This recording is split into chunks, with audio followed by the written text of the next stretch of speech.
एकीकडे मनोज जरांगे पाटील यांचं आंदोलन सुरू होतं, त्यांचं आंदोलन सुरू झालं की आपणही आंदोलनाला भर उन्हामध्ये बसलेला आहात. नेमकं काय मागणी आहे, काय सांगाल? माझ्या समाजाला न्याय भेटावात म्हणूनच मी उपोषणाला बसलोय.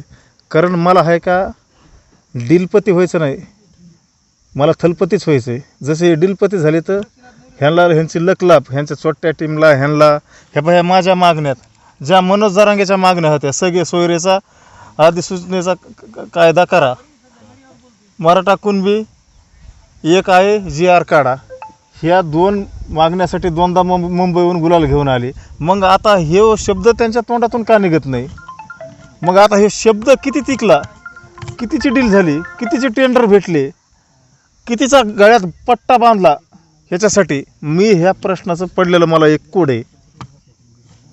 नेमकं आता आपली प्रमुख मागणी काय राहणार आणि किती दिवस या ठिकाणी आपण उपोषण करणार? माझी मागणी शेतकऱ्यासाठी बी माझी मागणी ना. माझा शेतकरी वर्ग आहे, तुम्हाला सांगतो पश्चिम महाराष्ट्रात 2-2 एकरवाले बुलेटवर हिंडायला लागले, 1-1 एकरवाले 2-2 एकरवाल्याचे लग्न व्हायला लागले. आज माझ्या मराठवाड्याला पाणी नाही, एवढे जिमनी तर प्युअर मोरांड्या. आज पाणी नसल्यामुळे 15-15, 20-20, 10-10 एकरवाल्या मुलाचे लग्न व्हायनात. आणि हे असे कुठतरी लबाडं आहे का समाजात तयार होतात, कारण इथं बेरोजगारी वाढलेली मराठवाड्यात. आणि हे असं समाजाच्या नावावर स्वतःच्या पोळ्या भाजीत येतं, स्वतःचे घरं भरीत येतं. अशा लाभार्थ्या छोट्या टोळ्याचे लोकांची एक टीम तयार होती आणि गोरगरीब समाजाचं आहे का कुठंतरी भरकट येतं तर आणि वाटोळं करून घेतात. आज तुम्ही बघा ना, मराठवाड्यात जर पाणी असतं, पाण्याचाच प्रश्न हो, सरकार मायबापाला माझी विनंती, ह्या मराठवाड्याला आहे का सुजलम सुपलम करून टाका. रखरखत्या उन्हामध्ये आंदोलन सुरू आहे, नेमकी तुमची मागणी काय आहे? मेन मुद्द्यावर या. माझी मागणी तीच आहे ना, आरक्षणाचीच मागणी ना. मनोज जरांगेची तीच मागणी होती. मग रातच्या 12 वाजता हे उपोषण कशामुळे सोडलं? का माझं भिव पान लागलं, त्यांना वाटलं हे अमोल काय 8 दिवस उठणार नाही, ह्यो आपल्याला 100% आहे का आपला कार्यक्रम म्हणजे बिघडून टाकेन. रातच्या 12-1 वाजता तुम्ही समाजाला भावनिक करतात. गोरगरीब समाज तिथं येतो स्वतःचे पैसे खर्चून. एक तर आगुटीचा टाईम आहे, मला बी 2-3 हजार मराठा समाजाचे फोन आले तर आम्ही उपोषणाला भेट द्यायला येतो. पण मी म्हणलो उपोषणाला भेट द्यायला येऊ नका, तुमच्याकडे काय 2-5 रुपये साचले असते ना, आगुटीचा टाईम आहे, खत घ्या, बिबरण घ्या, मला भेटायला येऊ नका, मला मोबाईलमध्ये TV मध्येच बघा. आणि तुम्ही तुमच्या शेतीतले कामं आवतं पाळ्या गोपाळ्या काय राहिल्या असत्या त्या घालून घ्या. तुम्ही इथं मला भेटायला येऊ नका. मला मनोज जरांगेसारखा समाज भावनिक करून आणि संध्याकाळी 12 वाजता उपोषण सोडायचं नाही डील करून. मी एक आहे का कट्टर छत्रपती शिवरायांच्या विचारावर चालणारा मावळा आहे. मी ह्यांच्यासारखा नाही. हे फक्त छत्रपती शिवाजी महाराजाचं नाव घ्यायचं आणि काम टोटल औरंगजेबासारखं करायचं. लोकांचा कसा वापर करायचा, कुणाला कुठं वापर करायचा, कुणाला कसं गुंतवायचं. जसं औरंगजेब आहे का टोप्या इनीत होता, तसं मनोज जरांगे आहेत का टोप्या लोकाला घालतात, असे मनोज जरांगे. आता मनोज जरांगे पाटील दवाखान्यात ॲडमिट झाल्यानंतर त्यांनी स्टेटमेंट दिलेलं आहे की परळवाल्याला बघू, तुम्हाला बघू. काय आहे नेमकं? माझं त्यांना एकच म्हणणं आहे, तुम्ही ते झगा घालून आहे का वाघाच्या गप्पा मारू नका. अमोल खुने आहे का 2015 पासून तुमचा इतिहास सारा निघन. मग त्या नार्को टेस्टमध्ये SITमध्ये नारायणगडावर कसा ते झेंडा लावला, त्या झेंड्याला कुणी पैसे दिले? नितीन काकडे ZP मेंबरच बोदेगावचे, त्यांनी कसे दिले? बळीराम गवतेचे वडील बबन गवते ह्यांनी तुम्हाला किती सहकार्य केलं? अण्णाकडे बी आपण गेलो त्यांनी किती सहकार्य केलं? जयदत्त अण्णाकडे गेलो त्यांनी किती सहकार्य केलं? आणि धनंजय मुंडेने 20 लाख रुपये दिलेले हे तर मला माहितीत ना. 2016ला तिथं गेलतोच ना परळीला, आम्ही विरोधी पक्ष नेते होते तेव्हा. मग ते पैसे कुठं गेले? कार्यक्रम तर घेतला नाही, अंगलोट बाजू आली म्हणून मग भावनिक केलं. मी फाशी घेईन म्हणले, तुम्ही जर त्या कोपर्डीच्या आरोपीला नाही मारलं तर. मग त्याच्यामध्ये गणेश खुने, मी, राजेंद्र जराडा आणि बाबूराव गाळेकर आम्हाला भावनिक केलं आणि भावनेच्या भरात आम्ही ते कांड केलं. म्हणजे मी सुधारातून पळून गेले. आम्ही मागं बघतो तर फरार, आम्ही तोडले आरोपी. आणि इकडं गावाकडे येऊन खोटं प्लास्टर लावून लोकांना दाखवायचं की मी तिथून निष्ठुलो तेवढं, ह्याच्यातून माझा हात फ्रॅक्चर झाला.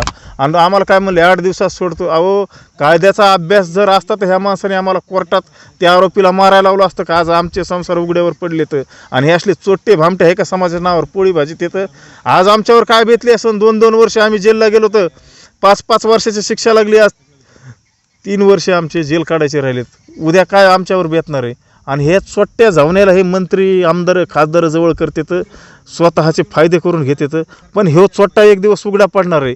ह्या चोट्ट्याला मग सांगणे SIT नाही, नार्को टेस्ट तुझी माझी आणि ह्या चोट्ट्या टीमची सरी होणार. त्याच्यात जर मी कुठं जर घटलो तर मला 100% आहे का सरकार आहे का हे कायदा मला कायद्याच्या हिशोबाने मला शिक्षा देईल. पण ह्याच्यात मनोज जरांगेसुद्धा घटणार आहेत, कारण मनोज जरांगे आहे का त्या मॅटरमध्ये कोपरेटीच्या घटतेत.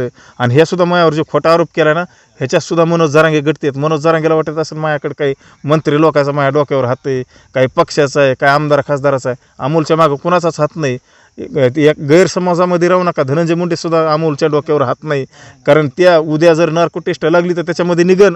धनंजय मुंडेचा जर हात असला तर त्याच्यामध्ये निघन. पण ह्याच्यात जर सिद्ध झालं तर 100% तुम्हाला तुमच्या चोट्ट्या टीमला खडी फोडावं लागेल. आणि त्या टायमाला आहे का समाजाला कळन समाजाचा हिरो कोण आहे आणि समाजासाठी कोण खरं काम करते आणि कोण खरा छत्रपतीच्या विचारावर चालणारा अमोल खुने शहाणू कोळी मराठा मलाच म्हणते. मग त्या टायमाला यापुढे किती दिवस उपोषण करणार काय सांगाल? त्यांच्यात जर खरी धमक होती ना, मी काय म्हणतो, ऊन वारा पाऊस, उन्हाळा पावसाळा हिवाळा आमच्या 5वीला पुजलेला आहे. आम्हाला काय वाटत नाही. आम्ही हिवाळ्यात एवढी थंडी असते तसल्या थंडीत दारे धरतो. पावसाळ्यात बांध कुठं फुटला तर तेवढ्या पावसात शेतात येऊन ते बांध बुजतात, कारण शेतातला गाळ जाऊ नये. ऊन बी आम्हाला काय आमच्या 5वीला पुजलेलं आहे ना, आम्ही बी उन्हात काम करतो ना.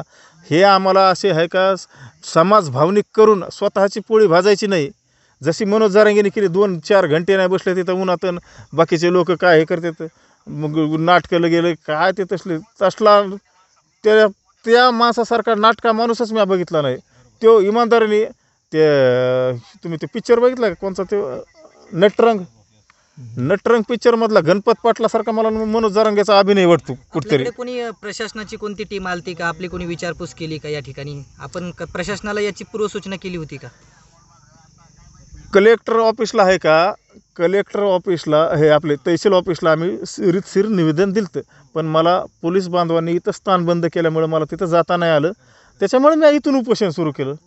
त्यानंतर इकडे कोणी आलतं का तुमच्याकडे? पोलीस बांधव आहेत ना, त्यांचं आहे म्हणजे आहेत आपल्याला इथं सहकार्य आहे त्यांचं. तहसीलदार साहेब येणार असं माहिती मिळाली. तहसीलदार साहेब का आपले मंडळ अधिकारी का तलाठी साहेब येणार अशी माहिती भेटली आम्हाला. आता किती दिवस या ठिकाणी आपण उपोषण करणार रखरखत्या उन्हात? जोपर्यंत आमच्या मागण्या मान्य होत नाहीत. आता त्यांनी सांगितलं ना नार्को टेस्ट आणि SIT, माझी सुद्धा मागणी ना होऊन द्या नार्को टेस्ट आणि SIT. चोट्टे सारे उघडे पडते ना, त्या टायमाला मी हिरो होईन ना. मग आजची जागेवर 3 जणांना प्रेशर आणलं की तुम्ही इथं उपोषणाला बसू शकत नाही, तुम्हाला अटक करून नेऊ, सर सोनियानगर उचलून नेऊ, अशा पद्धतीनं तिथं प्रेशर आणलं. मग आता आम्ही आमच्या शेतात बसलो. हे नको म्हणून ऐका ना, आम्ही आमच्या शेतात बसलो ना, इथं स्थानबद्ध केलं म्हणून आम्ही आमच्या शेतात बसलो. तिथलं आम्हाला नाही सांगता येणार. इथं काही रोडवर बसलो नाही. तो जिल्हा वेगळा आहे ना, तिथलं आम्हाला नाही सांगता येणार. आम्ही तुमच्या जे भावना पोहोचू किंवा तुमचं असं म्हणणं होतं, आम्ही तर तिथली परवानगी नाही देऊ शकत किंवा आम्ही तिथलं काय बोलू शकत नाही. का कायदा आणि सुव्यवस्थेच्या बाबतीत जे आहे ते फक्त आता पोलीस प्रशासनाचा स्वतःचा निर्णय असेल. तिथल्या विषयी तर आम्ही सांगू शकत नाही. फक्त तुम्ही आमच्या कायदा आणि सुव्यवस्था ही जरांगेसाठीच आहे का? त्याविषयी मी नाही बोलू न्याय शकत. काय न्याय आम्हाला मिळू शकत नाही का? आम्ही न्यायाची अपेक्षा करू नये का? म्हणजे आमचं सत्य असून सुद्धा आम्हाला शेवटी असं स्थानाबद्ध तुमचं जे काही म्हणणं आहे ना तुम्ही निवेदनाद्वारे द्यावं अशी आम्ही विनंती करतो. आम्ही ते शासनाला आज कळवू. ऐका ना, आज तुम्ही आले, आम्ही तुमचा सन्मान करतो, सन्मान करत राहणार. पण त्या सोंगाड्याकडे एवढे मंत्री वेटिंगवर, अरे ते मंत्रालयात गेल्यावर भेटत नाही राव मंत्री हे लवकर, आमदार भेटत नाही लवकर, आणि त्या सोंगाड्याकडे 10 चक्रा त्या जारंगेकडं. ही कोणती पद्धत आहे? अरे आमचं बी काहीतरी योगदान असं समाजासाठी आहे ना. अरे फोडं आले होते पायाला, बैलगाडी उडीत नेली तेव्हा मुंबईहून गावातून मुंबईपर्यंत. समाजासाठी नेली होती ना. होणार नाही आमच्यासाठी. 5-5 वर्ष जेल झाले. आम्ही प्रशासनाचे प्रतिनिधी म्हणून तुम्हाला विनंती करायला आलो आहे. तुमचं जे काही म्हणणं आहे आम्ही मान्य जिल्हाधिकारी महोदयामार्फत शासनाला कळू.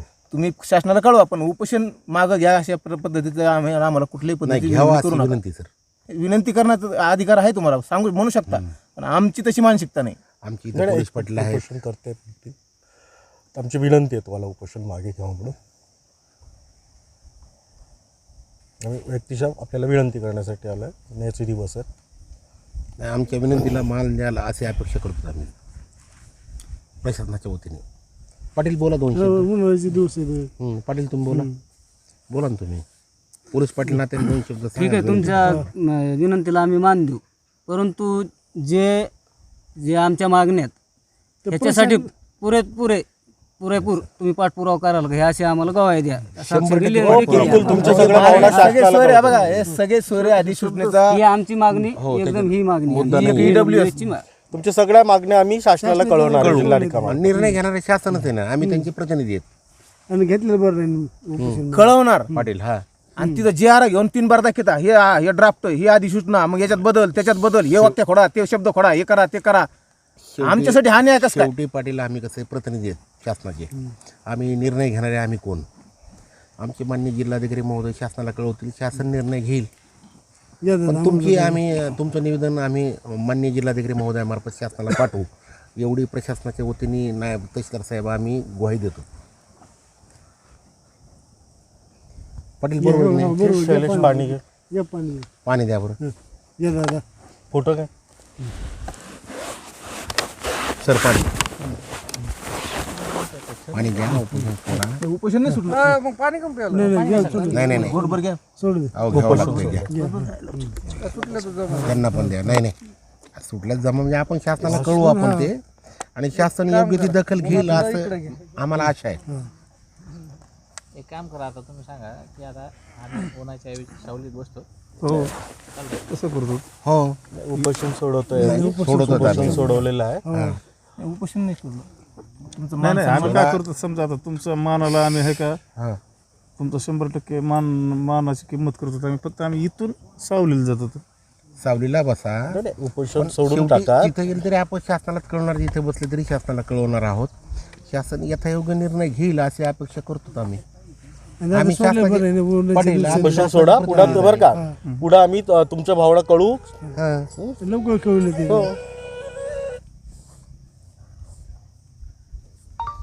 काय सोडून द्या उपोषण. सोडा. पाटील बोला तुम्ही. गावचा विषय ऐका, आहे. आमच्या विनंतीला मान द्या एवढ्या. हं. सोडलेलं चांगलं राहील. सोडलं त्याला आपण सोडलेलं प्राथमिक स्वरूपामध्ये. हं.